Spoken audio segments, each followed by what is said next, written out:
माननीय संसदीय कार्य मंत्री जी। माननीय अध्यक्ष जी,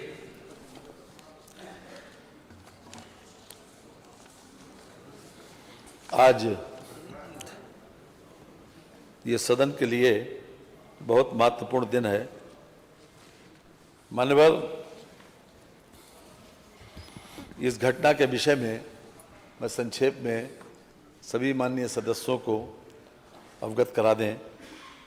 15/9/2004 को हमारे एक माननीय तत्कालीन विधायक, वर्तमान में जो विधान परिषद के सदस्य हैं, सम्माननीय श्री सलिल बिश्नोई जी, उन्होंने बिजली की सप्लाई को लेकर कानपुर में एक प्रदर्शन, धरना, जुलूस का आयोजन किया और वो जुलूस निकालकर जिलाधिकारी को ज्ञापन देना चाहते थे। उसी वक्त जुलूस को जो लोग आज यहाँ पर माननीय अध्यक्ष जी के द्वारा अभी जो निर्देशित किया, श्री अब्दुल समद, शशिकांत शुक्ला, त्रिलोकी सिंह, छोटे सिंह यादव, विनोद मिश्रा, मेहरबान सिंह, इन लोगों के पूरे पुलिस फोर्स ने उनको रोका और उनके साथ अभद्रता की, उनको एब्यूज़ भी किया, अपमानित भी किया और उनके ऊपर लाठीचार्ज करके उनकी दाहिनी पैर में फ्रैक्चर हुआ। यद्यपि सभी लोग बहुत शांतिपूर्ण तरीके से प्रदर्शन कर रहे थे और ये चाहते थे कि हम अपना ज्ञापन जिलाधिकारी को बिजली की सप्लाई बेहतर करने के लिए, उसको बढ़ाने के लिए ज्ञापन दे दें। किसी प्रकार से उस दल ने कोई अभद्रता नहीं की, कोई ऐसा काम नहीं किया कि जिससे पुलिस को बल प्रयोग करना पड़ता। और बाद में ये मामला विशेषाधिकार समिति के पास 25/10/2004 को आया। विशेषाधिकार समिति ने पूरी तरीके से इसका परीक्षण किया, हर प्रकार से साक्ष्य जो है उसका अवलोकन किया और वहाँ पर एक वीडियो फिल्म भी बनी थी। इस पूरी घटना की वीडियो फिल्म को विशेषाधिकार समिति के समक्ष प्रस्तुत किया गया, उनके समक्ष उसका प्रदर्शन किया गया और विशेषाधिकार समिति ने अपने 28/7/2005 को जो निर्णय दिया, उसमें 6 अधिकारियों जो कि हमारे सामने आज मौजूद हैं, इन लोगों को दोषी करार दिया और इन लोगों को ये भी कहा, संस्तुति की कि इनको दंडित किया जाना चाहिए। इसके संबंध में 19/8/2021 को पिछली विधानसभा में महाधिवक्ता से राय मांगी गई। महाधिवक्ता की राय भी इसी बात के पक्ष में थी जो विशेषाधिकार समिति ने जो संस्तुति की थी। उसके अतिरिक्त वर्तमान विधानसभा जो 18वीं विधानसभा है, अध्यक्ष जी की अध्यक्षता में 1/2/23 और 27/2/23 को विशेषाधिकार की समिति की बैठक में विचारण दोषी पाए जाने पर निम्न लोगों को कारावास दंडित किए जाने के लिए संस्तुति की गई और ये भी संस्तुति की गई कि ये विधानसभा के समक्ष प्रकरण लाया जाए और जो लोग आज हमारे समक्ष खड़े हैं कटघरे में, उन लोगों को दंडित किया जाए। हमारे संविधान में आर्टिकल 194 में ये अधिकार दिया गया है कि हम इस प्रकार की कार्रवाई को अंजाम दे सकते हैं। हम जानते हैं कि भारत में जो व्यवस्था अपनाई, जो संघीय व्यवस्था अपनाई, उसमें राज्यों को अलग अलग पावर दी गई और केंद्र का अलग पावर दी गई। कुछ मामलों में यानी दोनों को कानून बनाने का अधिकार दिया गया। इस प्रकार से संघीय ढांचे में और साथ साथ इस बात की भी व्यवस्था दी गई कि हमारे वहाँ कार्यपालिका और न्यायपालिका एक है और जुडिशरी अलग है। यानी जो लेजिस्लेचर से जो लोग चुन के आते हैं, उसी प्रकार से हमारा मंत्रिमंडल बनता है और उस मंत्रिमंडल जो है वो पूरे व्यवस्था का संचालन करता है। लेकिन हम लोगों का ये दायित्व है कि हम हर तरह से इसमें सामंजस्य बैठा लें, कार्यपालिका और व्यवस्थापिका में एक सामंजस्य रहे और ऐसी व्यवस्था रहे कि हमें संचालन में हमेशा सुविधा रहे। जब हमने लोकतंत्र की प्रक्रिया अपनाई तो हम सब लोग अच्छी तरह से जानते हैं कि तंत्र के ऊपर लोक है। संविधान की पहली लाइन भी ये है कि we the people of India, यानी अर्थात हम लोग, सभी लोग, यानी देश के सब लोग उस पर सबसे ऊपर है। जो भी ये तंत्र बना हुआ है, ये तंत्र के ऊपर हम हैं, अर्थात ये व्यवस्थापिका, ये जो हमारी विधानसभा है या लोकसभा, ये सब सारी व्यवस्थाओं के ऊपर है और इसका ही निर्णय सुप्रीम है। ये सही है कि न्यायपालिका को ये सही है कि हमारी बात को इंटरप्रेट करने का अधिकार है, उसकी व्याख्या करने का अधिकार है हर परिस्थिति को देखकर, लेकिन सुप्रीमेसी ऑफ द पार्लियामेंट, तो सुप्रीमेसी ऑफ द लेजिस्लेचर, जो संविधान जिन लोगों ने बनाया है उनके मन मस्तिष्क में था और इसीलिए यही व्यवस्था अभी तक चली आ रही है। लेकिन मान्यवर, कभी कभी ऐसी घटनाएं होती हैं कि जिसमें इस प्रकार के निर्णय हमारे लिए लेना अवश्य संभावी हो जाता है। हम चाहते हैं कि हर तरीके से कि सामंजस्य बना रहे, लेकिन उसके बाद भी कोई एक दूसरे के अधिकारों में अतिक्रमण न करे। अगर शांतिपूर्ण तरीके से धरना और प्रदर्शन होने पर इस प्रकार की घटना हुई तो निश्चित रूप से सारे साक्ष्यों को देखकर विशेषाधिकार समिति ने जो हमारे सामने रिपोर्ट प्रस्तुत की है और उसका महाधिवक्ता के द्वारा न्यायिक उसका परीक्षण करके उसके संबंध में संस्तुति दी है और वर्तमान विधानसभा में हमारे वर्तमान अध्यक्ष जी के द्वारा जो यहाँ पर 27/2/23 को विशेषाधिकार समिति ने अपने सर्वसम्मत निर्णय में ये निर्धारित किया कि जो लोग दोषी हैं उन लोगों को दंडित किया जाए, कारावास से दंडित किया जाए। आज ये सदन के समक्ष प्रस्ताव इसलिए लाया गया कि हम उस कारावास की अवधि निर्धारित करें। तो अभी मैं जो प्रस्ताव करूंगा वो केवल इसी बात का कि ये पूरा सदन एक न्यायालय में परिवर्तित हो जाए और कोर्ट की तरीके से, जिस तरीके से कोर्ट की व्यवस्था करता है उसी तरीके से आगे का संचालन होगा। इसलिए मैं अध्यक्ष जी आपकी अनुज्ञा से ये प्रस्ताव करता हूं कि श्री सलिल बिश्नोई तत्कालीन माननीय सदस्य विधानसभा उत्तर प्रदेश कानपुर नगर द्वारा श्री अब्दुल समद तत्कालीन क्षेत्राधिकारी बाबूपुरवा कानपुर नगर तथा अन्य 5 पुलिस कर्मियों के विरुद्ध अभिसूचित विशेषाधिकार हनन एवं सदन की अवमानना के लिए दोषी कर्मियों को कारावास का दंड प्रदान करने का प्रकरण जो माननीय सदन के संज्ञान में है पर दंड का निर्धारण करने हेतु माननीय सदन को माननीय न्यायालय के रूप में परिवर्तित कर दिया जाए। ये मैं आपके उससे प्रस्ताव करता हूं। एक बात मैं आपके समक्ष और मान्यवर कर दूं, इस पे प्रश्न कर लें, फिर आप रख लीजिए।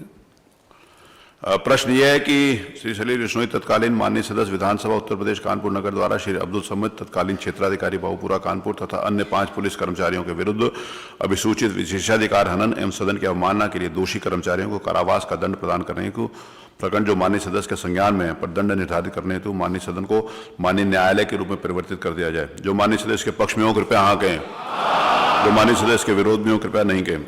सर्वसम्मति से प्रस्ताव स्वीकृत हुआ। माननीय संसदीय कार्य मंत्री कुछ कह रहे थे आप? जी मानवर, ये सभी लोगों को सदन के विशेषाधिकार का दोषी पाया गया है, इसीलिए आज ये प्रस्ताव आया। ये दूसरा प्रस्ताव मेरा है कि श्री सलिल बिश्नोई तत्कालीन माननीय सदस्य विधानसभा उत्तर प्रदेश कानपुर नगर द्वारा श्री अब्दुल समद तत्कालीन क्षेत्राधिकारी बाबूपुरवा कानपुर नगर तथा अन्य 5 पुलिस कर्मियों के विरुद्ध अभिसूचित विशेषाधिकार हनन एवं सदन की अवमानना के लिए दोषी कर्मियों श्री अब्दुल समद तत्कालीन क्षेत्राधिकारी बाबूपुरवा कानपुर नगर, श्री ऋषिकांत शुक्ला तत्कालीन थाना अध्यक्ष किदवई नगर कानपुर नगर, श्री त्रिलोकी सिंह तत्कालीन उप निरीक्षक थाना कोतवाली कानपुर नगर, श्री छोटे सिंह यादव तत्कालीन कांस्टेबल थाना किदवई नगर कानपुर नगर, श्री विनोद मिश्रा तत्कालीन कांस्टेबल थाना काकादेव कानपुर नगर, श्री मेहरबान सिंह यादव तत्कालीन कांस्टेबल थाना काकादेव कानपुर नगर को कारावास का दंड प्रदान करने पर विचार किया जाए।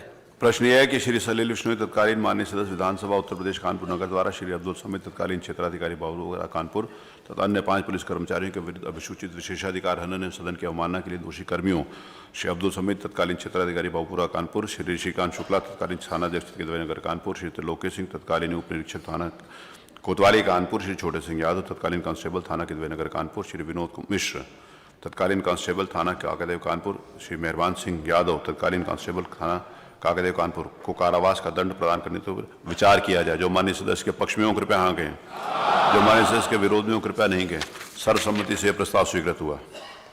माननीय आप कुछ कहेंगे कि मैं बाकी लोगों नेताओं को बुलाऊं? जैसे माननीय संसदीय कार्य मंत्री जी। माननीय अध्यक्ष जी, जो आज जो प्रस्ताव आया है मान्यवर, जैसा कि आप अवगत हैं कि विशेषाधिकार समिति में भी, तत्कालीन विशेषाधिकार समिति में भी और उसके बाद भी जो परिस्थिति बनी थी, उसी के आधार के ऊपर इन लोगों को कारावास का दंड प्रदान करने पर ये स्थिति आई है। हम जरूर चाहेंगे कि हमारे बाकी अन्य दल के नेता अगर अपना विचार रखना चाहें तो। माननीय नेता समाजवादी पार्टी श्री अखिलेश यादव जी अनुपस्थित हैं। समाजवादी पार्टी की तरफ से और कोई बोलना चाहता है तो बोल सकता है, नहीं बोलना चाहते। माननीय नेता अपना दल श्री सोनेलाल। माननीय अध्यक्ष जी, आज हम सब लोग यहाँ पर इस विधानसभा के पूर्व सदस्य आदरणीय सलील बिश्नोई जी के विशेषाधिकार पर हम लोग विचार करने के लिए इकट्ठा हुए हैं। मेरा इस प्रकरण पर सिर्फ इतना कहना है कि मैं अपनी पार्टी की ओर से आपको निर्णय लेने के लिए पूर्णतया कर रहा हूँ। धन्यवाद। अधिकृत कर रहा हूँ। और मैं ये भी एक निवेदन कर रहा हूँ एक विषय पर, इस पे हम सब निर्वाचित होकर के या चयनित होकर के आते हैं।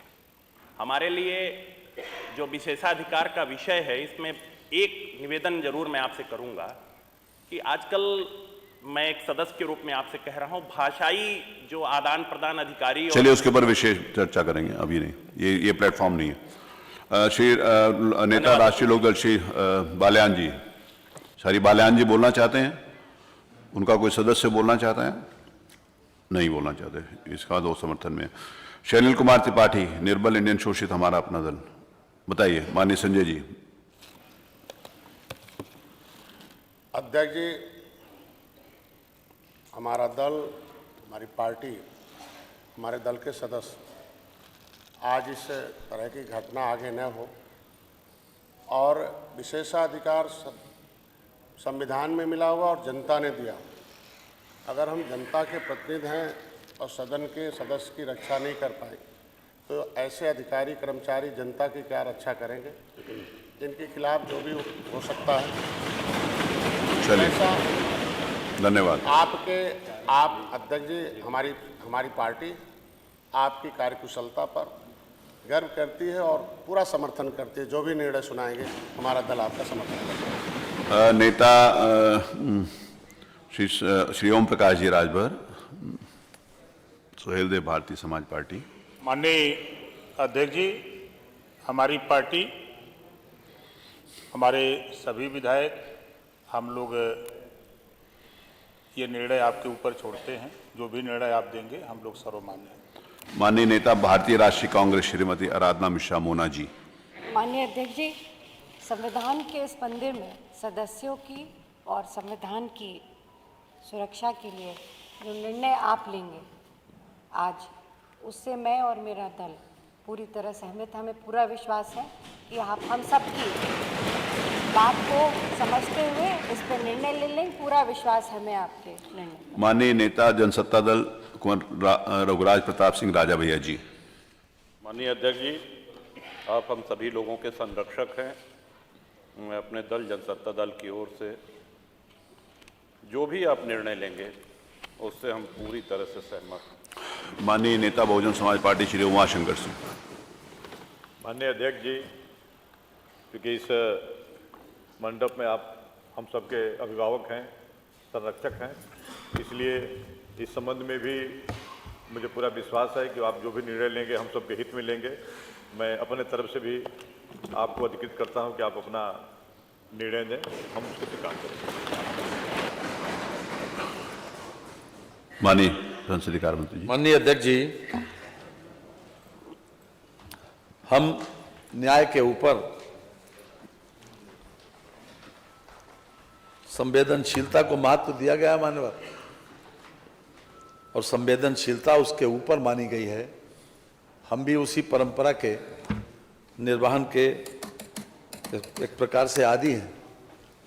इसलिए हम जरूर चाहेंगे, क्योंकि इन सभी लोगों को दोषी करार दिया गया, इसलिए हम चाहते हैं कि इनका भी पक्ष,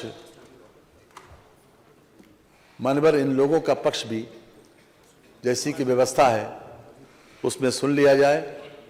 कम से कम इनको अपने बारे में सजा के लिए क्या कहना है। लोकतंत्र में जो जनप्रतिनिधि चुन के आते हैं वो जनता के हितों के लिए ही बराबर, जब सत्ता में रहते हैं तो संसाधन जुटाकर, जब विपक्ष में रहते हैं तो अपनी आवाज़ बुलंद करके ये कोशिश करते हैं कि ज़्यादा से ज़्यादा जनहित हो सके। और जनहित के किसी काम के लिए जब कोई शांतिपूर्ण तरीके से किसी प्रकार से अपना ज्ञापन, अपना प्रतिवेदन देने जिलाधिकारी के वहाँ जा रहे हैं, तो जिस प्रकार का व्यवहार किया गया मानवर, वो अपने आप में अशोभनीय भी है, निंदनीय भी है और सजा योग भी है। इसलिए मानवर आपने यहाँ पर ये व्यवस्था की है कि सभी पूरी विधानसभा आज कोर्ट में परिवर्तित हुई, लेकिन किसी भी निर्णय से पहले, हम किसी भी प्रस्ताव से पहले ये जानना चाहेंगे कि आपका पक्ष क्या है। आपको भी कन्विक्शन के के अंतराल पर कन्विक्शन के मामले में कि कितना दंड इनके लिए हो, इनको भी मान लिया, सुन लिया जाए कि क्या स्थिति है। मैं सुन लेता हूँ। आप यहाँ पर उपस्थित श्री अब्दुल समद, श्री ऋषिकांत शुक्ला, श्री त्रिलोकी सिंह, श्री छोटे सिंह यादव, श्री विनोद मिश्रा, श्री मेहरबान सिंह यादव, मैं आपको एक एक करके इस बात के लिए प्रिविलेज देता हूं कि आप अपनी बात कुछ कहना चाहते हैं तो कहिए। श्री अब्दुल समद।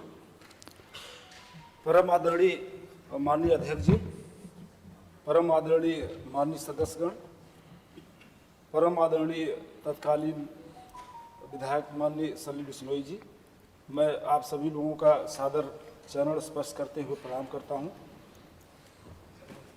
राजकीय दायित्वों के निर्वहन में जो भी त्रुटियां हुई हो, जाने अनजाने में जो गलती हुई हो, मैं माननीय अध्यक्ष जी से, माननीय सदन सदस्यगण से, माननीय बिश्नोई साहब से हाथ जोड़कर माफ़ी मांगता हूं कि जो भी गलती हुई हो जाने अनजाने में, उसके लिए हमें क्षमा कर दें। और बस इतना ही हमारा कहना है कि हम लोग जो भी हो, माननीय पूरे सदन से हम लोग माफ़ी मांगते हैं। कोई अन्य इनमें से कोई अन्य व्यक्ति कोई बात अपना कहना चाहता है तो उसको? नहीं सर, आप पूछ लीजिए सबसे। चलिए, ये कुछ ये अपनी बात इनकी आ गई, श्री अब्दुल समद जी की बात आ गई और बाकी सभी का वही है। आप बोल रहे हैं कुछ? बोलिए। परम आदरणीय अध्यक्ष महोदय, सभी विधायकगण, माननीय विधायकगण और माननीय सलील बिश्नोई जी, आवाज आ जाएगी, बोलिए सीधा। हम लोगों में से अगर किसी प्रकार की दायित्वों को पूर्ण करते समय अगर कोई भी त्रुटि हो गई हो, उसको क्षमा कर दें और भविष्य में इसकी कोई कभी त्रुटि नहीं होगी। हम लोग सभी माननीय विधायकगण का सम्मान करते हैं और करते रहेंगे भविष्य में भी। जी, और कोई बोलना चाहते हैं? माननीय अध्यक्ष जी, जिस प्रकार से सभी सदस्य ये महसूस करते हैं, आज जो कटघरे में खड़े हैं, अब्दुल समद के साथ जो पांचों लोग कटघरे में खड़े हैं, उन सभी लोगों ने, बाकी सबकी भी यही राय है, सभी लोगों ने विनम्रता पूर्वक माफी का प्रस्ताव किया है। लेकिन मान्यवर, लोकतंत्र में इस विधायिका का सम्मान बचा रहना बहुत जरूरी है। जैसा कि मैंने प्रारंभ में कहा था कि एक 4 लाख, 5 लाख, 6 लाख और 10-10 लाख लोगों से चुनकर लोग आए यहाँ पर, वो लोग केवल जनता के हितों में काम करते हैं। ये भी सही है कि ये अधिकारी लोग शासन के निर्देशों का पालन करते हैं, लेकिन मान्यवर ये अधिकार नहीं मिल जाता कि इन लोगों को किसी प्रकार से नाजायज तरीके से किसी को गाली दें, किसी को अब्यूज करें, किसी को अपमानित करें या डंडा चलाएं। जहां वहां पर कोई ऐसी परिस्थिति नहीं थी कि इस प्रकार का बल प्रयोग करें या किसी प्रकार से गाली दें, और इस प्रकार की स्थिति बाकायदा वीडियोग्राफी में आई है। मानवर, ये सही है कि हम आपसे भी अनुरोध करेंगे कि संवेदनशीलता तो जरूरी है, निभाना भी चाहिए, लेकिन मान्यवर फिर भी चूंकि आज ये सदन कोर्ट में परिवर्तित हुआ और आपको सर्वाधिकार है हर तरह से। और इसके संबंध में भी कई प्रकरण यहाँ विधानसभा में, चाहे 1959 हो, चाहे उसके बाद सन 89 हो, इसके बीच में भी 1-2 प्रकरण ऐसे आए। लगातार इस बात को सुप्रीम कोर्ट ने भी मेजॉरिटी जजमेंट से इस बात को परिभाषित किया है कि किसी भी तरीके से जुडिशरी और जो व्यवस्थापिका है वो किसी प्रकार से एक दूसरे के काम में हस्तक्षेप न करे। और हम समझते हैं कि यहाँ का ये फैसला, आपका जो फैसला किसी भी कोर्ट ऑफ लॉ में कोई चैलेंजेबल नहीं है मानवर।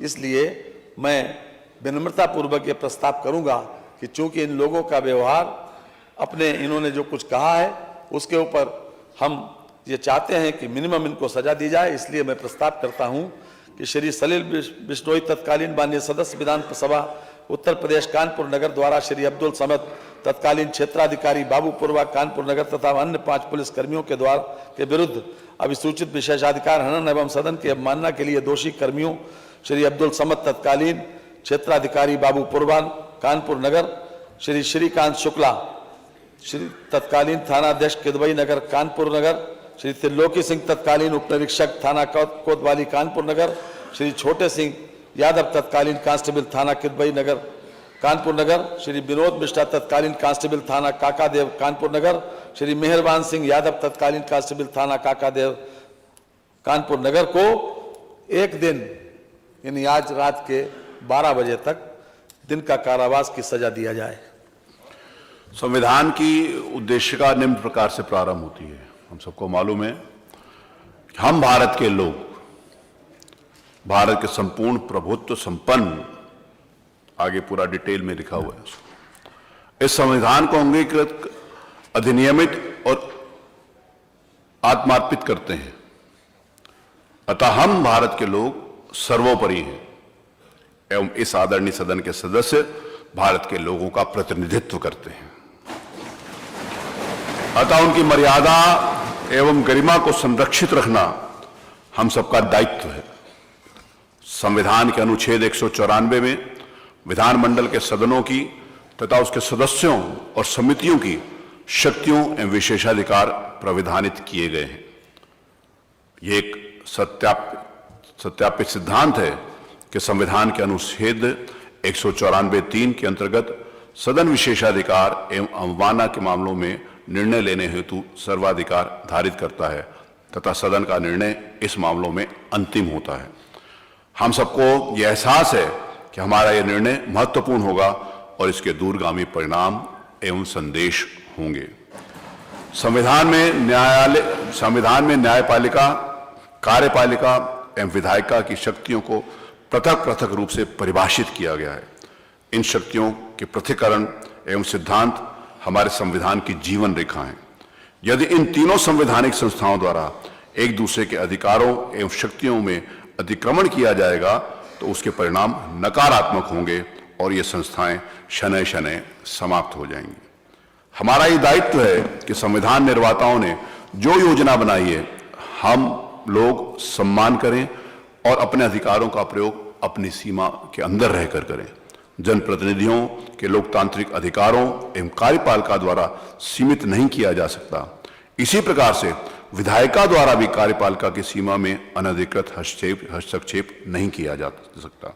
विधायिका तथा न्यायपालिका के परस्पर संबंध में अपने दायरे में रहने चाहिए। विशेषाधिकार एवं सदस्यों की अवमानना की जो शक्ति सदन को प्रदत्त की गई है वह इसी उद्देश्य से प्रदान की गई है कि सदन अपनी कार्रवाई सम्मान पूर्वक एवं मर्यादित ढंग से कर सके एवं सदन के सदस्य अपने अधिकारों का शांतिपूर्वक प्रयोग कर सकें। आज हमारे समक्ष कतिपय सरकारी कर्मचारियों की दोष के आधार पर दंड देने के प्रश्न पर विचार किया जा रहा है। सदनों और सदस्यों के विशेषाधिकार तथा अवमानना के प्रावधानों को अधिनियमित नहीं किया गया क्योंकि उनका प्रयोग परिस्थितियों एवं विभिन्न मामलों के अनुसार किया जाने का मंतव्य है। कई बार इस पर चर्चा की गई। विशेषाधिकार एवं अवमानना के बिंदुओं को अधिनियमित कर दिया जाए, परंतु इस संबंध में अभी तक कोई मध्यस्थता नहीं हो पाया। सदन के सभी माननीय सदस्य जनता के प्रतिनिधित्व हैं एवं संविधान की उद्देशिका में यह स्पष्ट रूप से प्रावधानित है कि संविधान के अंतर्गत हम भारत के लोग सर्वोपरि हैं। यदि जनता उसके प्रतिनिधियों के विरुद्ध लोकतांत्रिक अधिनियमों के प्रयोग में कोई बाधा आती है तो उसको रोकने के लिए विशेषाधिकार एवं अवमानना की शक्तियां प्रदत्त की गई हैं, अन्यथा यह संस्था महत्वहीन हो जाएगी। उपरोक्त वर्णित संवैधानिक योजना के अंतर्गत है। वर्तमान प्रकरण में भी इस आदरणीय सदन को आज विचार करने के लिए मजबूर होना पड़ा।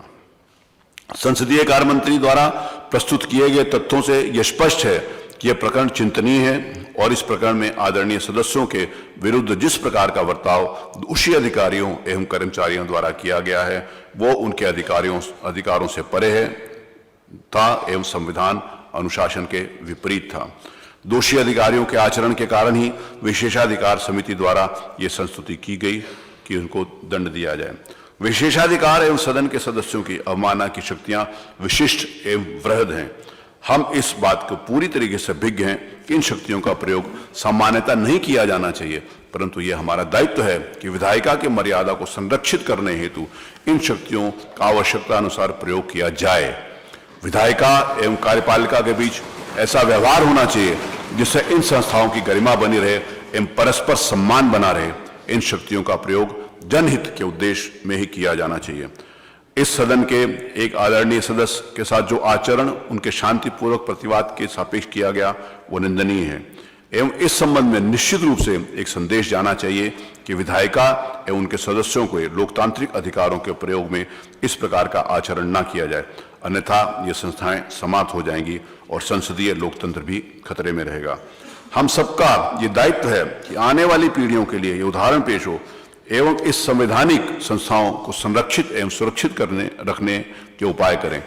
सरकारी नौकरियों में जो लोग कार्य करते हैं उन्हें भी इस बात का एहसास होना चाहिए कि उनके भी संवैधानिक दायित्व हैं जिनकी लक्ष्मण रेखा है और उसको पार नहीं कर सकते, अन्यथा सीमाओं का उल्लंघन होता रहेगा एवं विधायिका कमजोर होती रहेगी। हमको ये याद रखना चाहिए कि हमारे पूर्वजों ने त्याग एवं बलिदान करके स्वतंत्रता प्राप्त करी है एवं संसदीय लोकतंत्र की प्रणाली को अपनाया है।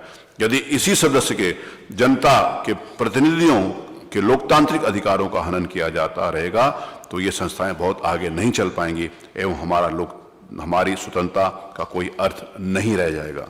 सदन एवं उसके सदस्यों को ये शक्तियां किसी के डराने धमकाने दंडित करने के उद्देश्य नहीं बनाई गई, परंतु इस कारणवश अस्तित्व में आई कि सदनों की गरिमा मर्यादा एवं उनका संवैधानिक महत्व बना रहे एवं संसदीय लोकतंत्र सुदृढ़ हो। शासकीय अधिकारियों को संविधान के अनुच्छेद 311 में कतिपय संरक्षण प्रदान किया गया है, जिसके अंतर्गत यह प्रावधानित किया गया है कि किसी भी व्यक्ति को जो संघ या सिविल सेवा या अखिल भारतीय सेवा या राज्य की सिविल सेवा का सदस्य है उसको सुनवाई का अवसर दिया जाना चाहिए एवं विधिवत जांच के उपरांत ही सेवा से हटाया जा सकता है अथवा पदच्युत किया जा सकता है। संविधान के अनुच्छेद 11 के खंड 2 में यह प्रावधानित है कि यदि सशक्त प्राधिकारी का यह समाधान हो जाए कि किसी कारण से ऐसी जांच कराया जाना युक्त रूप से साध्य नहीं है तो उसके बिना भी अधिकारी को सेवा से हटाया जा सकता है। इसके साथ ही संविधान के अनुच्छेद 194 के अंतर्गत विधानमंडलों सदनों तथा उनके सदस्यों के विशेषाधिकार एवं अवमानना की शक्तियां प्रावधानित की गई हैं। संविधान के अनुच्छेद 194(3) के अंतर्गत यह स्पष्ट रूप से प्रावधानित किया गया है कि विधानमंडल के किसी सदन अथवा सदस्यों की समितियां की शक्तियां विशेषाधिकार और अनुमतियां ऐसी होंगी जो वो विधानमंडल समय समय पर निश्चित करे। वर्णित परिस्थितियों से यह स्पष्ट है संविधान की विशेषाधिकार एवं अवमानना की शक्तियां वृहद हैं। मेरा यह समाधान है कि समाधान है टिक अनुच्छेद 194 एवं 311 में आपस में द्वंद्व नहीं है। अनुच्छेद 311(2) के अंतर्गत बिना जांच के किसी भी अधिकारी को सेवा में अवमुक्त किया जा सकता है तथा 194 के अंतर्गत जो शक्तियां विधानमंडल को प्रदत्त हैं उसके तहत सेवा संबंधित जो दंड उनको कारावास अथवा संबंधित दंड विधानमंडल द्वारा दिए जाते हैं उनको 311(2) के अंतर्गत माना जाएगा। इसके अतिरिक्त यह भी अवलोकनीय है कि विशेषाधिकार समिति द्वारा दोषी अधिकारियों को सुनवाई का पर्याप्त अवसर दिया जा चुका है। अतः यह नहीं कहा जा सकता इस मामले में नैसर्गिक न्याय के सिद्धांतों का अनुपालन नहीं किया गया। चूंकि विशेषाधिकार समिति द्वारा वृहद जांच की जा चुकी है, अतः अनुच्छेद 311 में निहित नैसर्गिक न्याय के सिद्धांतों का अनुपालन भी सुनिश्चित किया जा चुका है। अनुच्छेद 311, अनुच्छेद 194 तथा निर्वचन सामंजस्यपूर्ण नीति से किया जाएगा। अतः शासकीय अधिकारियों के दायित्वों तथा सदन की विशेषाधिकार समिति व सदस्यों की अवमानना की शक्तियों के मध्य में कोई द्वंद्व नहीं है, वरन एक दूसरे का परस्पर सम्मान एवं उनकी सेवाओं का आदर किया जाना चाहिए। उत्तर प्रदेश विधानसभा की प्रक्रिया तथा कार्य संचालन नियमावली 1958 के अंतर्गत बनाए गए नियमों के अनुसार सदन द्वारा विशेषाधिकार हनन हेतु अथवा सदस्य की अवमानना हेतु निम्नलिखित दंड दिए जा सकते हैं। उत्तर प्रदेश विधानसभा की विशेषाधिकार समिति की आंतरिक कार्य प्रणाली नियमावली के परिशिष्ट 2 नियम 73 दंड 1 सदन अथवा विशेषाधिकार समिति की सिफारिश पर निम्नलिखित दंड दे सकते हैं। 1 भर्त्सना, दूसरा शस्त्री, तीसरा सदस्य का निलंबन, चौथा जुर्माना तथा सदस्य का निष्कासन तथा कारावास जिसकी अवधि सदन के प्रस्ताव पर निर्भर है, परंतु सत्रावसान या विघटन के उपरांत आगे नहीं बढ़ा जा सकती। और अन्य कोई दंड जिससे सदन अनुच्छेद 194 के उपबंधों के अंतर्गत उचित समझे और ठीक समझे वो भी दंड दिया जा सकता है। उपयुक्त वर्णित प्रावधानों से यह स्पष्ट है कि प्रकरण में कारावास के दंड का भी प्रावधान है, जिसकी अवधि अधिकतम सभी के विघटन तक हो सकती है। विशेषाधिकार के उल्लेख एवं अवमानना के संबंध में जो शक्ति प्रदत्त की गई है उसका उद्देश्य गंभीर दंड देने का नहीं, वरन उन संवैधानिक संस्थाओं की मर्यादा एवं गरिमा का संरक्षण करना है। संसदीय लोकतंत्र के इतिहास में ऐसे अवसर आए हैं जबकि जनप्रतिनिधियों द्वारा लोकतांत्रिक अधिकारियों के प्रयोग में विरोध उत्पन्न हुए। ऐसी बातों की पुनरावृत्ति न हो तथा जनप्रतिनिधियों के अधिकारों एवं दायित्वों का निर्वहन सुचारू रूप से हो सके, इसी उद्देश्य से संविधान के अनुच्छेद 194 की योजना विरचित है। वर्णित परिस्थितियों एवं तथ्यों एवं विधिक संवैधानिक प्रावधानों के स्थिति में सभी माननीय सदस्यों के मंतव्य को दृष्टिगत रखते हुए मेरा यह मानना है कि प्रस्तुत प्रकरण में विशेषाधिकार समिति द्वारा सभी पाए गए दोषी अधिकारियों को कारावास की सजा दी जाए। मैं माननीय संसदीय कार्य मंत्री द्वारा जो प्रस्ताव किया गया है कि प्रायः एक दिन का मतलब 24 घंटे होता है, लेकिन उन्होंने जो प्रस्ताव किया है मैं उससे सहमत हूं और आज भर के लिए ये एक दिन का मतलब आज भर के लिए इम्प्रिजनमेंट की कार्रवाई होगी। यहाँ पर ऊपर विधानसभा परिसर के अंदर ही शुरू से जिस समय विधानसभा बनी थी और कानून के ये व्यवस्था इस बात को ध्यान रखा गया था कि अगर कभी ऐसी परिस्थितियाँ आएंगी तो यहाँ पर ऊपर एक सेल है जहाँ पर जेल का वो प्रावधान है, तो वहाँ पर इन लोगों को ले दिया जाएगा। क्योंकि सारे जो यहाँ पर उपस्थित हैं इन्होंने माफ़ी मांगी है और इनको उदारतापूर्वक अपनाते हुए, नहीं तो पुरानी जो समिति थी उन्होंने इनके निलंबन का भी प्रस्ताव किया था, इनका वो और बहुत गंभीर दंडों का प्रस्ताव किया था, लेकिन माननीय संसदीय कार्य मंत्री और इस सदन का मंतव्य है क्योंकि इनके आचरण, इनके व्यवहार और उन्हें क्षमा चाहिए, इसीलिए इनको एक दिन का दंड दिया जाता है। मैं प्रश्न ये है कि माननीय सलील बिश्नोई तत्कालीन सदस्य माननीय विधानसभा उत्तर प्रदेश कानपुर नगर द्वारा। माननीय अध्यक्ष जी, मैं कुछ निवेदन करना चाहता हूं। जी। विशेषाधिकार समिति के संस्तुतियों के अनुसार इनको तलब किया गया है। यहाँ पर प्रताड़ना भी एक तरीके से आने के बाद वो महसूस ही कर रहे होंगे, अनुभव कर रहे होंगे। हमारी एक संसदीय परिपाटी बहुत गरिमामयी है और उदारतापूर्वक उसका संचालन होता है। तो मैं अनुरोध करना चाहता हूं आपसे कि इन्हें सायंकाल की जगह पर कुछ घंटे बैठने की, 1 घंटे या देने की, या उसमें यदि मुझे अपनी बात कहने दी, मेरा यह अनुरोध होगा कि हमारे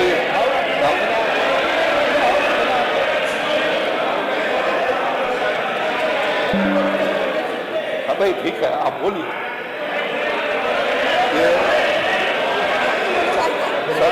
सदन की गरिमा हमारी उदारता पूर्वक संचालित होती रही है और लोकतंत्र के भीतर उदारता और सौम्यता महत्वपूर्ण है। मैं अपनी बात कह रहा हूँ, आप जो कहेंगे वही होगा, तो विकास तो आपको ही करना है। इसलिए ये मेरा शांत रहे सब लोग। कि इस पर एक बार पुनर्विचार करने की कृपा करें। माननीय संसदीय कार्य मंत्री जी, माननीय संसदीय कार्य मंत्री। माननीय अध्यक्ष जी,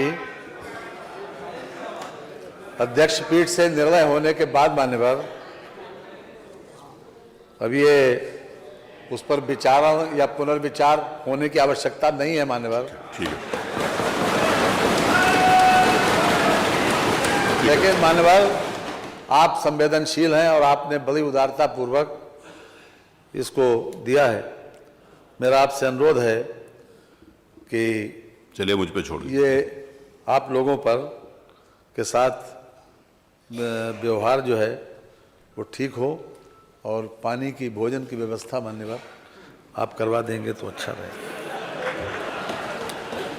प्रश्न ये है कि श्री सलील बिश्नोई तत्कालीन माननीय सदस्य विधानसभा उत्तर प्रदेश कानपुर नगर द्वारा श्री अब्दुल समद तत्कालीन क्षेत्राधिकारी बाबूपुरा कानपुर तथा 5 पुलिस कर्मचारियों के विरुद्ध अभिसूचित विशेषाधिकार हनन सदन की अवमानना के लिए दोषी कर्मचारियों श्री अब्दुल समद तत्कालीन क्षेत्राधिकारी बाबूपुरा कानपुर, श्री ऋषिकांत शुक्ला तत्कालीन थानाध्यक्ष किदवई नगर कानपुर, श्री त्रिलोक सिंह तत्कालीन उपरीक्षक थाना कोतवाली कानपुर, श्री छोटे सिंह यादव तत्कालीन कांस्टेबल थाना किदवई नगर कानपुर, श्री विनोद मिश्रा तत्कालीन कांस्टेबल थाना कानपुर नगर तथा श्री मेहरबान सिंह यादव तत्कालीन कांस्टेबल थाना कानपुर को 1 दिन का कारावास की सजा दी जाए। जो माननीय इसके सदस्य के पक्ष में हो कृपया हाँ कहें, जो माननीय से इसके विरोध में हो कृपया नहीं कहें।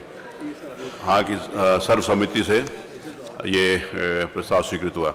अब मैं आदेश देता हूं, चूंकि उत्तर प्रदेश ये आदेश जाएगा, मैं आदेश के पहले ये कह देना चाहता हूं कि हमारा किसी इंडिविजुअल के प्रति, किसी एक व्यक्तिगत किसी व्यक्ति के प्रति ये कोई दुराभाव नहीं है, ना ही किसी के व्यक्ति कोई बात है, लेकिन संवैधानिक संस्थाओं का सम्मान करना ही हर व्यक्ति की जिम्मेवारी है। और we the people of India जो यहाँ पर लोग बैठे हुए हैं, इनका सम्मान होना ही चाहिए। अब उसके बाद, क्योंकि इस बात के सभी माननीय सदस्यों ने इस बात को कहा है, माननीय संसदीय कार्य मंत्री जी द्वारा जो प्रस्ताव प्रस्तुत किया गया है उससे सदन उसकी स्वीकृति दे चुका है, तो उसके आधार के ऊपर यह आदेश है कि चूंकि उत्तर प्रदेश विधानसभा ने अपनी दिनांक 3 मार्च 2023 की बैठक में यह निर्णय लिया कि एक श्री अब्दुल समद तत्कालीन क्षेत्राधिकारी कानपुर नगर, श्री ऋषिकांत शुक्ला तत्कालीन थानाध्यक्ष कानपुर नगर कानपुर, श्री त्रिलोकी सिंह तत्कालीन उप निरीक्षक थाना कोतवाली कानपुर नगर, श्री छोटे सिंह यादव तत्कालीन कांस्टेबल थाना किदवई नगर कानपुर नगर, श्री विनोद मिश्रा तत्कालीन कांस्टेबल काकादेव कानपुर नगर एवं श्री मेहरबान सिंह यादव तत्कालीन कांस्टेबल थाना काकादेव कानपुर नगर को श्री सलील बिश्नोई के तत्कालीन सदस्य माननीय सदस्य विधानसभा उत्तर प्रदेश कानपुर नगर के विशेषाधिकार हनन एवं आदरणीय सदन की अवमानना के दोष में 1 दिन के लिए साधारण कारावास का दंड दिया जाए।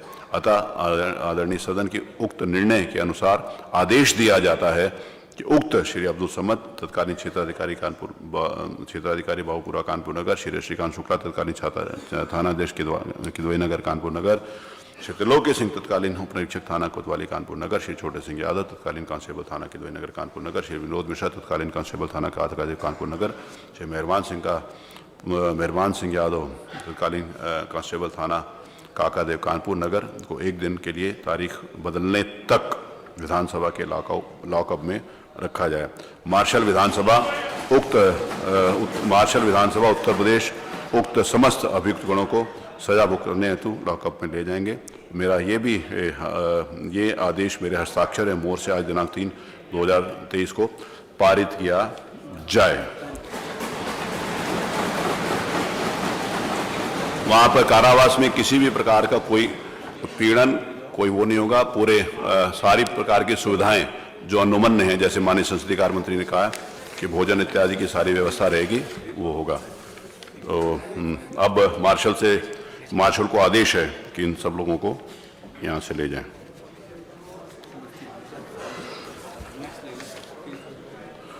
आज नियम 301 के अंतर्गत जितनी भी सूचनाएं दी गई सारी की सारी स्वीकृत हुई।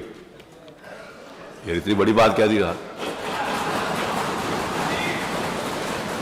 वित्तीय वर्ष 2023 पर आय व्यय के अनुदानों पर चर्चा एवं मतदान।